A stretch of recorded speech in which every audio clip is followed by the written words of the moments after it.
आपण ଜାଣିଛନ୍ତି କି ସାଙ୍ଗମାନେ ବୁଢ଼ୀ ମାଟିର ମନର କଥାଟି ଆସନ୍ତୁ ଜାଣିବା। ଦିନେ ଜଣେ ମା ବହୁତ ଦୁଃଖ କଷ୍ଟ କରି ତାଙ୍କର ଦୁଇଟି ପୁଅକୁ ଛୋଟରୁ ବଡ଼ କରିଛି। ତାଙ୍କ ସ୍ୱାମୀ ଚାଲିଗଲା ପରେ ଦିନ ରାତି ଏକ କରି ପିଲାମାନଙ୍କୁ ଶିକ୍ଷିତ ଓ ମଣିଷ କରିବା ପାଇଁ ରାତି ରାତି ଅନିଦ୍ରା ରହିଛି। ପିଲାମାନଙ୍କୁ ଯତ୍ନ ନେବା ପାଇଁ ବହୁତ କଷ୍ଟରେ ଦୁଇଟି ପୁଅ ପାଇଁ ଦୁଇ ବଖରା ଘର କରିଛି। ନିଜ ପେଟ ନ ଖାଇ ଗୋଟିଏ ବଖରାରେ ବଡ଼ ପୁଅ ଆଉ ଗୋଟିଏ ବଖରାରେ ସାନ ପୁଅ, କିନ୍ତୁ ମା ଘର ବାରଣ୍ଡାରେ ରହେ। କିନ୍ତୁ ଦୁଃଖର କଥା ହେଉଛି ଦୁଇ ପୁଅ ମାଙ୍କୁ ଖାଇବା ରହିବା ପାଇଁ ଦୁହିଁ ପାଳିତ କରେ। ଗୋଟିଏ ମାସରେ 30 ଦିନ, ବଡ଼ ପୁଅ ପାଖରେ 15 ଦିନ ଆଉ ସାନ ପୁଅ ପାଖରେ 15 ଦିନ। ଏତିକିରେ ମାର ଦୁଃଖ ସରିନି।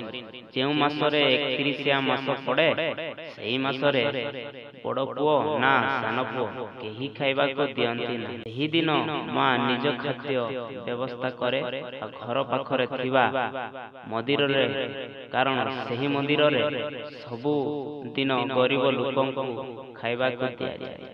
ମା ଯାଇ ସେଠାରେ ଖାଇନିଏ। ଦିନେ ବଡ଼ ପୁଅର ପରିବାର ବନ୍ଧୁ ଘରକୁ ବୁଲିବାକୁ ଯିବା ପାଇଁ ବାହାରିଗଲେ। ଗଲାବେଳେ ବଡ଼ ପୁଅ ମାକୁ କହିଦେଇ ଗଲା ଯେ, ମା ତୁ ଆଜି ନିଜ ଖାଦ୍ୟ ବ୍ୟବସ୍ଥା ନିଜେ କରିବୁ, ନଚେତ୍ ମନ୍ଦିର ଯାଇ ଖାଇଦେବୁ।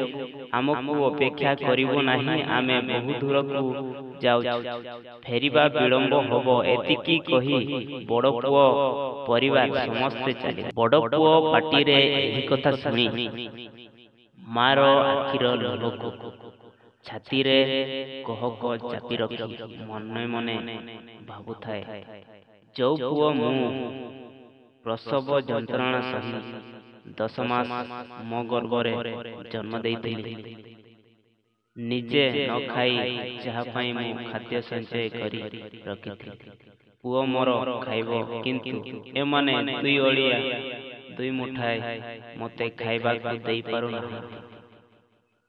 ଏ କଥା ଭାବି ଭାବି ମା ମଧ୍ୟ ଆର ପାରି ଚାଲିଗଲା।